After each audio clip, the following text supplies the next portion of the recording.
সুবহান আল্লাহ। আল্লাহ আমাদের জন্য কতই না সুন্দর দুনিয়া সৃষ্টি করেছেন। দেখুন, চারপাশে নদী, পাহাড়, সবুজ ঘাস, প্রকৃতির প্রতিটি কোণ থেকে আল্লাহর মহিমা প্রকাশ পায়। আল্লাহ বলেন কোরআনে, ফাবি আইয়ি আলা ই রব্বিকুমা তুকা জিবানি, অর্থাৎ, তাহলে তোমরা তোমাদের রবের কোন কোন নেয়ামতকে অস্বীকার করবে? সূরা আর রহমান ১৩। আজ আমরা যে সুন্দর প্রকৃতির মাঝে হালাল খাবার রান্না হতে দেখছি, আসলে এটা আল্লাহর এক বিশাল নেয়ামত। তিনি আমাদের জন্য পশুপাখি, ফলমূল, শস্য, পানি সবকিছুই সহজ করে দিয়েছেন, যাতে আমরা খাই, বেঁচে থাকি এবং ইবাদত করি।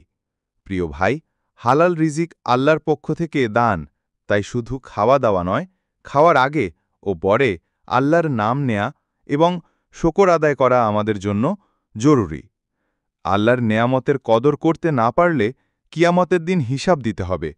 তাই আমাদের উচিত শুধু দুনিয়ার আনন্দেই মগ্ন না থেকে আখেরাতের প্রস্তুতিও নেওয়া, নামাজ আদায় করা, আল্লাহকে বেশি বেশি স্মরণ করা আর তাহার দেওয়া নেয়ামতের জন্য শকর আদায় করা। রাসূলুল্লাহ সাল্লাল্লাহু আলাইহি ওয়াসাল্লাম আমাদের একটি অমূল্য আমল শিখিয়েছেন।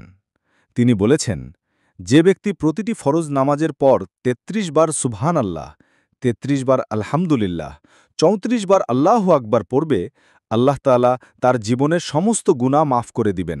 সুবহানাল্লাহ। প্রিয় ভাই, তাই আসুন আমরা এই আমলটি জীবন থেকে বাদ না দেই।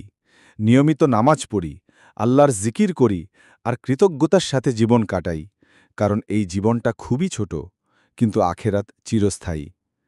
দিনের সুন্দর বার্তা ছড়িয়ে দিতে চ্যানেলটি সাবস্ক্রাইব করুন। ইনশাআল্লাহ এই সওয়াবের অংশীদার হবেন আপনিও।